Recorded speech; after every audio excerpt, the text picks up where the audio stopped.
In France, Portugal, Italy and Spain, no one will regard us with contempt if we do not leave a tip at a restaurant. In the hotels, however, when the receptionists organize tours, reserve taxis, flights and train tickets, it's a different matter. When it comes to hotels, the etiquette of tipping is similar all across the world.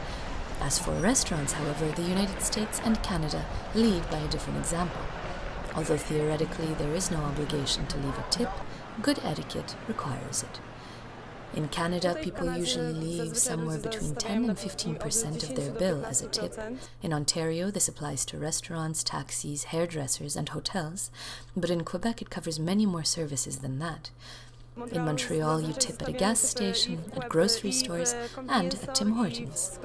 In Cuba, a tip of $1 will be expected from luggage porters, bartenders, and waitresses. It's a similar story in the Dominican Republic and in Mexico. But the true pain for Polish tourists is in Africa. Without a pocket full of change, it is not possible to spend a comfortable vacation.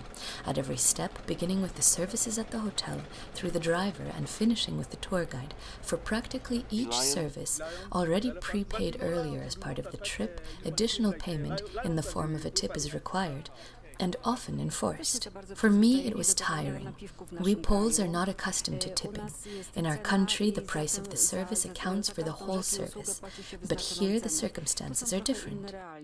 The realities are such that a tourist climbing Kilimanjaro must be prepared to add to the fixed price of the trip at least $120 in tips for the locals who will carry food and baggage.